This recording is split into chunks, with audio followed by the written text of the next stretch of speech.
7 years ago, we bought our dream home and we recently just decided to list it for sale to move into an RV and travel full time like crazy people.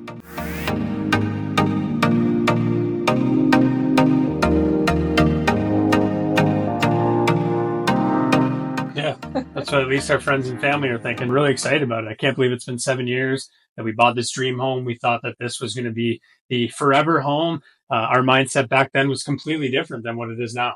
Yeah, we were in the hustle and grind mindset. We built a $1 million business from the ground up, and we did that for over a decade of our lives together. And it was super fun while it lasted, but it was a bakery business. And Chad and I ended up getting on a significant health journey for health and wellness. So I ended up losing 70 pounds, and Chad runs marathons. So St. George Marathon. yeah, so it just no longer aligned with us running a bakery business full of sugar and processed foods.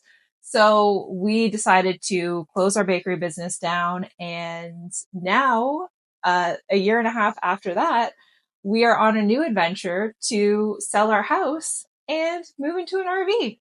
And we're really excited about it. We've been watching a lot of YouTube videos and learning all about what different people do. And we have subscribed to some really awesome channels that have been very helpful and honestly really encouraging us to actually take the leap and do it because it's a really big decision. Yeah, absolutely. And if anybody that knows us personally, they know that Rebecca and I, we're not one to follow the crowd. We're not a couple that's just gonna, go about the day-to-day routine of the norm, the mundane. No, we're not into So this, that at all. even though I joke and say that friends and family were shocked, I mean, at the same time, a lot of people that really knew us weren't really that shocked. I don't think so. No, I think when we told our friends and family, I think they were like, it sounds exactly like something you would do. So I think they were just a little surprised that we're doing it now, because obviously, we're younger. A lot of people wait till they retire to do this. We are not about that. We are not about putting off our hopes and our dreams for retirement. I think that is absolutely insane. And if you read my book, Wake Up and Smell the Coffee, you will know, stop following the crowd and start following your heart and to start living life intentionally and authentically and not wait for tomorrow or retirement. Exactly. That could never happen. And it's really interesting. We started watching other YouTube channels who've done this similar thing. And I find that a lot of people have a very similar message in the fact of you have one life to live. Yeah. We're at our healthiest, happiest time in our life. And why wait till retirement when we're, potentially have health, impacts and always enjoyed traveling. Yeah. From the time that we met, we traveled, 2 weeks vacation that you typically get in a year and that's it. So what better way to be out in nature and just kind of relocate to these amazing destinations that we love going to all the time, but not have to just, grind and just hustle until those only 2 weeks each year. Currently, we're at the stage of our house was just listed for sale about a week ago. We are in the for sale stage of our home.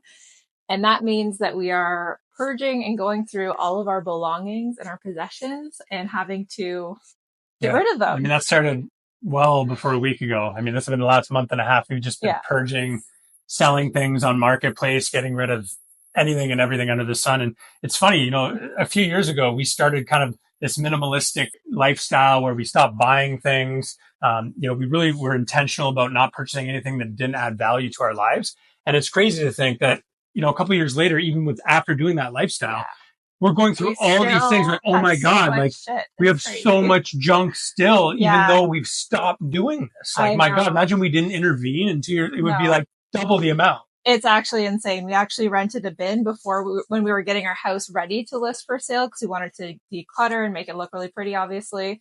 So we rented one of those bins out front of our house, and I'll insert some footage from that because it's hilarious. It's literally huge. All of our stuff, all of our belongings shoved into, I shouldn't say all of it, but all of the junk part that we're not taking with us because obviously when you're downsizing, you have to get rid of a lot of personal things that you can't sell on Marketplace, right? Like big photos and just different personal items. We just had to decide to get rid of them because we're not going to have room in our RV. Our house is 4,400 square feet and we are downsizing into an RV that's 390 square feet. So that is a huge huge transition. So we had to be very intentional about thinking about what we're going to take with us and what we have to throw out, what we can donate, and what we can sell. And we've been able to sell a lot of stuff, surprisingly. Yeah, it's crazy. So, Kijiji was always a thing back in the day. I don't know if it's still around. You guys do Kijiji? Let me know. But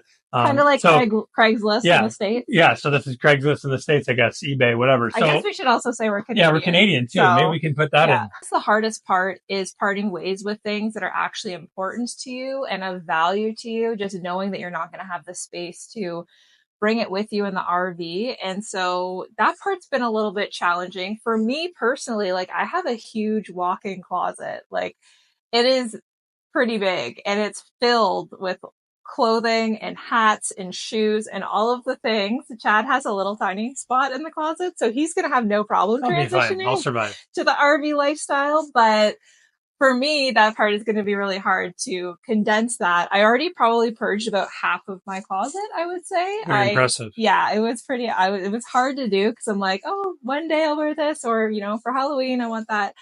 But you do have to be super intentional, because I also, as much as I love my belongings and stuff, I also don't like clutter. And so I know when we're in an RV and we're in such a more condensed, confined space, that if there's clutter around, that's going to drive me more insane than just having all my stuff. So I am very aware of that and being mindful of that. So we've been going through all of our stuff, selling, donating, getting rid of it. And honestly, I'm surprised, but it actually feels pretty good to do that. I actually feel like it feels awesome to be able to give somebody stuff that I found value in, that they're excited to buy or get as a donation. So I honestly felt like this whole process has been flowing really well, and I feel good to get rid of stuff, which I didn't think. I thought I was going to have a lot harder of a time with it than I have been.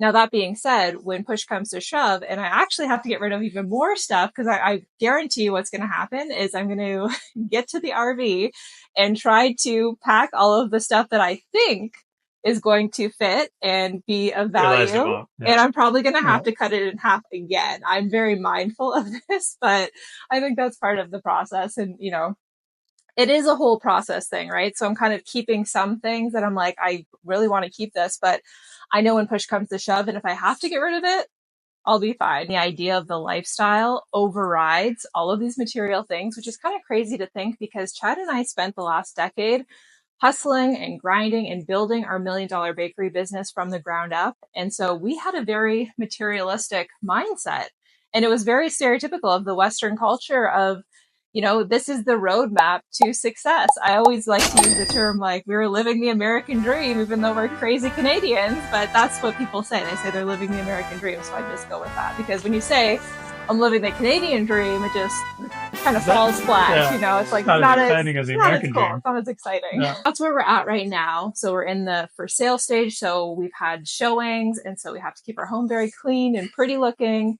Really nice. Like, to go back to what you're saying, it's been freeing, purging all of this stuff. Like, our home is so large, 4,400 square feet. And so walking around as we've, finally had it up for sale, and it feels lighter. It feels more peaceful. There's not all these things that you're having to worry about. Where is this? Clean this. Like, it's been very nice. You know where everything is now. You know where to find it. Which is so cool. I'm it's either here or it's gone. Yeah, it's either here in a box where it should be, because when I'm condensing everything, I put like all my photography stuff in one box. I put all of my painting stuff in one box. So that's the only place it's going to be, not hidden in some closet somewhere in a 4,400 square foot home. You know what I mean? So that part is really nice.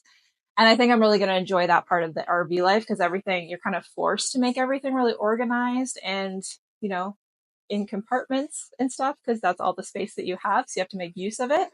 So I think I'm actually going to really enjoy that part of it.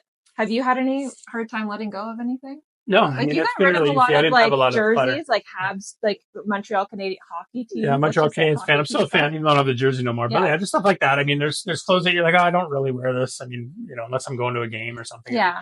There's things that you don't really use, right? I mean, the whole season. What's the rule? Seasons. If you haven't used it in the 4 seasons, I mean, why do you keep it?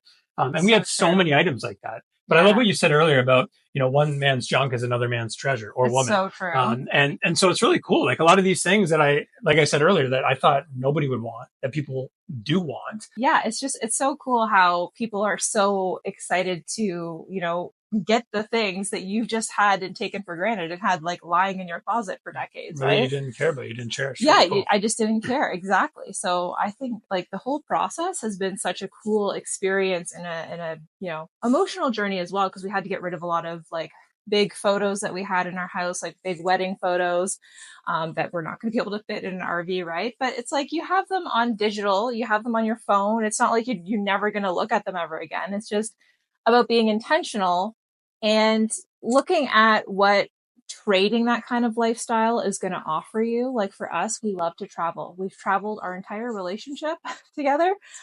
We've been all around the world. We love road trips in North America primarily because I don't like long plane rides. I will do them to sacrifice to get to Thailand or somewhere really cool, but like I don't actually enjoy it. I prefer road trips, snacks, Starbucks, stopping when I want to. I don't like having to limit what I'm packing in different little containers and bags with shampoo and stuff. I hate it. Yeah, so we love to travel, and we have the last few years, we've had our home on Airbnb, and we've done what's called home exchange.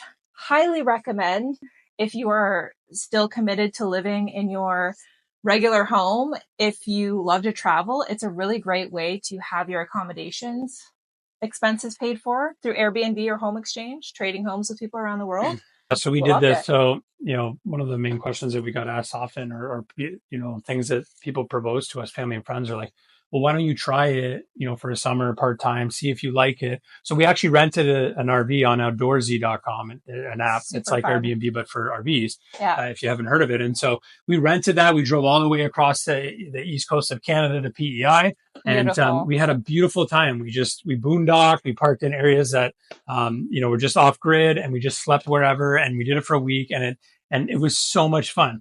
Rebecca and I have always loved road tripping. Like we have a 2020 Jeep Wrangler that has 230,000 kilometers on it. Taking it everywhere to Texas. It's only been like 4 or 5 years. It's crazy. Like I always tell people this one story that our friends who are Canadian, they moved to Texas. And we actually were like, should we fly or should we drive? And Rebecca's like, I'm not flying. We can absolutely drive. And I'm like, well, we're only going to see them for like 3 or 4 days. So what we did is it was a 24-hour drive. So we did 8 hours a day for 3 days on the way there and the way back. So we drove 6 days, but we only stayed there for 3 or 4 days. So 6 days on the road trip, with only 3 or 4 days at the destination. And so I think that's a really clear indicator that this lifestyle is for us, because we love being on the road. I hope so, because it's a really big transition and change. Exactly. And I feel like too, we're also not naive to the challenges. After watching all these YouTube videos, people talk about the emotional challenges, the mechanical challenges, the different things that break down and all this. And so running our bakery business over the last decade, I mean,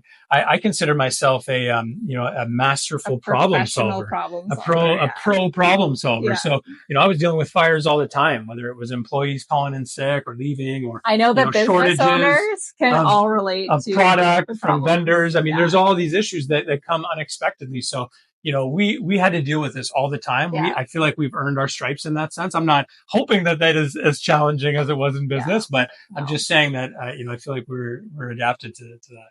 Yeah, no, I think we're going to enjoy it. And the other thing that we've been doing recently, while we're in the waiting period of our home to sell, is doing a ton of research. Like we are not just blindly going into this. We're doing a ton of research, and the YouTube videos that are already existing are so helpful. We have subscribed to at least 7 people's different channels who do live in their RVs full time. And it's been so inspiring. We've loved every minute of it. We actually search for the struggles. We search for the problem videos. The people that want to quit. Because we want to know, like, how bad could this get? Like, we want to know all of the, like, we already feel like we know what the pros are and the great parts of traveling and doing that full time. But we didn't want to be super naive to the problems and the struggles, right, that come along with that. So those stories and videos have been like the most helpful. And really helpful.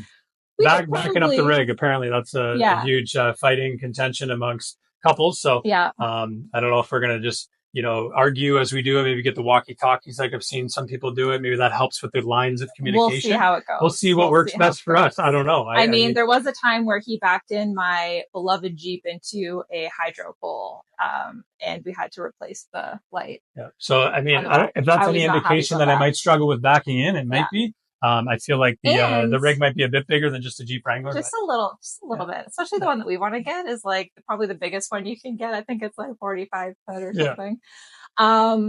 And also too, Chad is not handy at all. Yep. So you get to know this. That's a little bit of a scary part for us because I know that on the road, a lot of things can go wrong and it can be very expensive to fix things. If you think about it, you're bringing your entire home with you across the country and it's going to jiggle and bounce and all of this stuff. So Chad has agreed to educate himself on how to fix certain things. So I need your help. The community will be very helpful to me. YouTube, like anything in life, 100%. Will be helpful. I'm going to learn a ton and I'm excited. So don't let this beard fool you. I am not handy, but I'm emotionally stable. Yeah. Maybe that's a good thing, right? I got something going for me. Yes, of course. So this is going to be our channel and we're so excited to share the journey with you guys.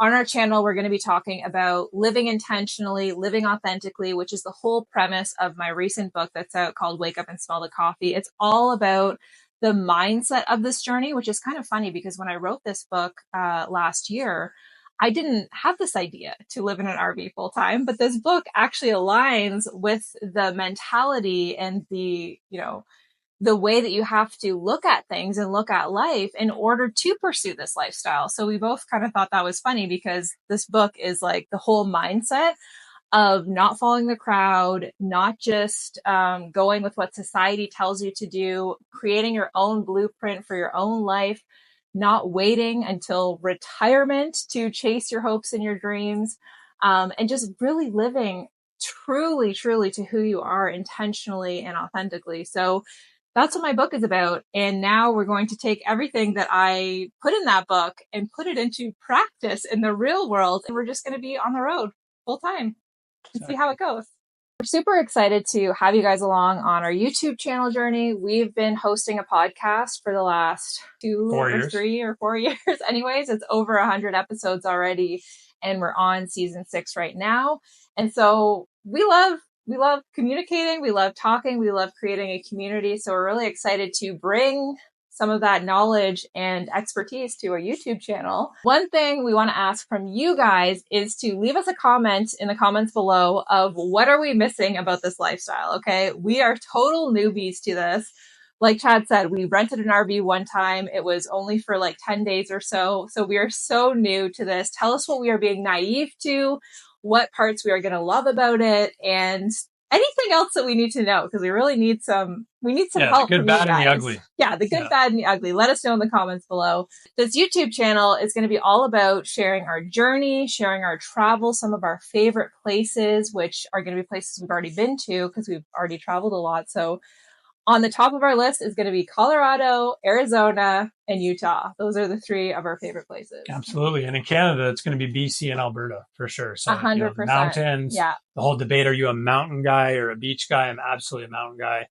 Super excited to get out there and just explore and go hiking and running.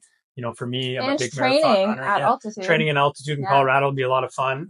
We did a vacation there for a week. We did a home exchange. I loved it. And my running there it was laughable. I was out of breath on easy run. So anybody that runs, easy run's supposed to be easy. It's not supposed to be difficult. And so the same, slow pace jog that I did in Colorado, I could barely breathe. It's much harder to breathe there. Even walking up the stairs is hard to breathe for me. So so we're going to go to all these different places and bring you guys along for the journey. We're going to share our struggles as well, the behind the scenes of what RV life actually is like living in full time, especially downsizing and just really changing the lifestyle of what our society typically does. So going from this lifestyle, which is pretty stereotypical of Western society, of having a business, having a big house, the car, like all of this stuff, trading that to move into an RV, which is 390 square foot, and living in it full time and traveling. So we're going to have a lot of contrast to compare to, and we're going to let you know, well, we'll let you know one way or another which lifestyle we prefer more, because now we'll have the contrast of both. Exactly. One of the big things we talk about in our podcast, if you listen to it, is the contrast. And so Yeah. what that means is basically anything in life, you think that, it should be like this way only, but it isn't until you see the opposite version of that you Right. realize whether that's for you or not for you. And so with us being former business owners, growing a successful business from the ground up, there was a time in our life where, yeah, that provided fuel and energy and it was exciting. But as time moved on and, we also had a business that didn't align with our values. We're very healthy and active. I run marathons. Rebecca's lost over 70 pounds. We're, healthy eaters and everything. So we're selling sugar on the side. It didn't really align, And I was started to learn about this, and I started to watch the sugar documentaries and how bad it is. Not only just sugar, but like, the To Die For documentary with all of the artificial colors, artificial flavors, hydrogenated oils, and I was combining all of these really crappy ingredients for human body consumption into one concoction of giving it to children, a cake, and giving it to families. And I know that it's such a part of our culture and our lifestyle to celebrate. And I do indulge in treats every now and then, but nowhere near as much as I did when I was running the bakery and when I started the bakery. That's literally, I would eat so much sugar. So again, the contrast thing. But yeah, I started watching these documentaries about how harmful it is and how bad it is. And I started to feel those effects too. I was having brain fog. I was having low energy, fatigue. I was overweight. My body was inflamed. So once we started to embark on this healthy lifestyle journey, there was no way I was continuing selling sugar to other people, because I did not live that lifestyle myself anymore, and I could not perpetuate that. So I didn't want to be a part of that industry. So we closed it down, but we were on the traditional trajectory of living this lifestyle that everybody says is the pinnacle of success and happiness. And I can confidently tell you, it's actually not. So no. I don't know if this RV lifestyle is going to be, and I know for sure it's not for everybody. For sure, you have to love the outdoors. You have to love travel. You have to love being spontaneous and being able to deal with problems on the go. I know that's not for everybody, but the whole point is that you need to figure out what it is for you and go down that path. Don't wait for retirement. Don't wait for permission from your parents or your friends or your family. You need to take control of what you actually want out of your life now and start living it today, because tomorrow is not guaranteed. And another thing that we get told, well, that we've been getting told since we decided to do this, is that why would you sell your home and move into a depreciating asset? And that is a very valid point. It is actually true. There's no real argument to that point. But Chad and I have discussed multiple times that we feel like we as humans are also depreciating assets. 100%. So I think that I would rather prioritize myself and what I want to do and take advantage of doing this while we're still young and healthy to be able to do it and actually enjoy it, and not put so much weight on monetary things and assets. We're an asset as well. So let's take care of ourselves and do what we want to do. And exactly. So, we are a depreciating asset. If you think about your health, your well-being, your lifespan, we are a depreciating asset. And so many people in this world, they spend their entire lives working 40, 50, 60 hours a week at a job that they hate, at a factory they just despise. And they get to spend no time with friends, family, with their significant other, with just being outside in nature and all these things that we're designed to do. Yeah. And so with Rebecca and I, like I said, traveling and experiences and everything over the years has always been something that lights us up. And now, once again, we're not naive that it's not always going to be cupcakes and rainbows, based on what not Instagram, not maybe rainbows, but it's not pizza and rainbows. So we understand that we're not naive to there's going to be challenges and it's not always going to be easy, of course. But at the same time, so is life. I would rather, be in a good, mental health space, mental, capacity to handle this, because I just feel more alive and free and well. And so then when challenges come up, I'm like, this is okay. Like, we'll figure it out. As opposed to when your challenges come up in life and you're depressed and you're on this trajectory of being trapped in your, societal box. It's a lot more hard to overcome these things. It really is. And as human beings, being a depreciating asset, if you just think about it logically, we are aging every single day. We are getting a little bit closer to decline. So that to me is a depreciating part of being a human being. So I think when you change your mindset and also recognize that we've just been conditioned, like if you take a step back outside of this little box that society puts us all in and recognize that we've been conditioned to believe all of this stuff, but it doesn't mean that it's necessarily true or that it's right for you. So I think it's really important to recognize that yes, most of society lives this way, but also most of society is unhealthy. They're overweight, they're addicted, they're depressed, they're unwell. Like our majority of our society is not thriving. They're not happy. They're not healthy. They're sad. They're miserable. They're depressed. Right. And so why would I had to take a step back and be like, why would I want to continue what everybody else is doing in society and end up like that? That doesn't look in any way, shape, or form what I want to become or do with my life. So then I knew for me, I had to do something drastically different and take control and be like, okay, I'm not going down what society's doing because it's a shit show over there. I'm going to create my own path and start following my heart and stop following the crowd. So as you can see, this is our bedroom and we have this beautiful nature mural on the backboard of our bed. Move so that people can see. And we would just like for this to be in our real situation and just sleep in the woods, right? So this is a great indicator. Let's make it real. Yeah, like let's just go whoop, and like get in an RV and then we can just go outside and that can just be where we want to be, right? So I think that's a great indicator. Anyways, thank you guys so much. I hope you guys will subscribe to our channel. It's a brand new channel. There's going to be lots of information. We're going to do lots of Q&As. We're going to do a lot of engaging content with you guys as well, because that's been our favorite part of hosting our podcast is the engagement. And that was our favorite part of building and scaling our $1 million business is creating that community of people and being able to connect with I've made so many friends like through that and through the podcast and through my social media following as well. And it's been the best part, honestly. Yeah. And I mean, I feel like our biggest goal is just to inspire people. You know, I feel like we were watching these videos and we were inspired. We were just so inspired. Yeah, you know, we were so inspired. And so what a cool way to kind of give back to where people can watch these videos if they're thinking about full-time RVing, if they're wanting to take that leap of faith, but they're worried about their sister, their brother, their mother, whatever's going to think, or you know how they're going to be perceived, or what about how long is this going to be for? All these what if someone breaks down? All these questions. Right? Live vicationally through us for the next couple of years until you get the courage to do it and see if we actually like it. See if we like it. Maybe you can be like, yeah, you can learn from our terrible example. Exactly. I don't know, yeah. Right? Either way, it'll be very entertaining. Either way, it's for your entertainment purpose. Yeah, it'll be really fun. So definitely subscribe to our channel and leave us a comment below. And we cannot wait to get to know you guys. We're so excited.